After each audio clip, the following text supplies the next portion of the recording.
بسم اللہ الرحمن الرحیم۔ ایک بادشاہ کا سبق آموز واقعہ۔ ایک ریاست کے بادشاہ یہ اعلان کروا دیا کہ کل صبح جب میرے محل کا مرکزی دروازہ کھولا جائے گا، تب جس شخص نے بھی محل میں جس چیز کو ہاتھ لگا دیا وہ چیز اس کی ہو جائے گی۔ اس اعلان کو سن کر سب لوگ آپس میں بات چیت کرنے لگے کہ میں تو سب سے قیمتی چیز کو ہاتھ لگاؤں گا۔ کچھ لوگ کہنے لگے میں تو سونے کو ہاتھ لگاؤں گا، کچھ لوگ چاندی کو، تو کچھ لوگ قیمتی زیورات کو، کچھ لوگ گھوڑوں کو، تو کچھ لوگ ہاتھی، کچھ لوگ دودھ دینے والے گائے کو ہاتھ لگانے کی بات کر رہے تھے۔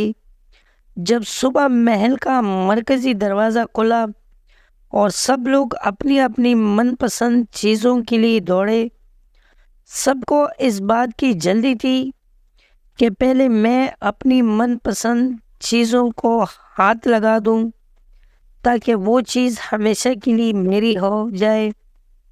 بادشاہ اپنی جگہ پر بیٹھا سب کو دیکھ رہا تھا اور اپنے آس پاس ہو رہی بھاگ دوڑ کو دیکھ کر مسکرا رہا تھا۔ اسی وقت اس بھیڑ میں سے ایک شخص بادشاہ کی طرف بڑھنے لگا اور آہستہ آہستہ چلتا ہوا بادشاہ کے پاس پہنچ کر اس نے بادشاہ کو چھو لیا۔ بادشاہ کو ہاتھ لگاتے ہی بادشاہ اس کا ہو گیا اور بادشاہ کی ہر چیز بھی اس کی ہو گئی۔ جس طرح بادشاہ نے ان لوگوں کو موقع دیا اور ان لوگوں نے غلطیاں کی، ٹھیک اسی طرح ساری دنیا کا مالک بھی ہم سب کو ہر روز موقع دیتا ہے، لیکن افسوس ہم عقل کے اندھے لوگ بھی ہر روز غلطیاں کرتے ہیں۔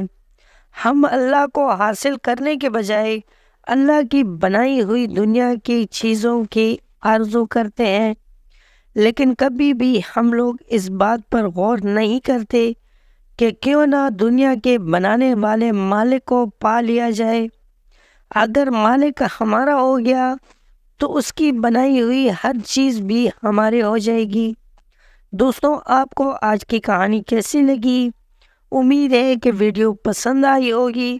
اگر ویڈیو پسند آئی ہو تو ویڈیو کو لائک کر لیں، کمنٹ میں اپنے رائے کا اظہار ضرور کرنا اور چینل کو سبسکرائب کرنا مت بھولیں۔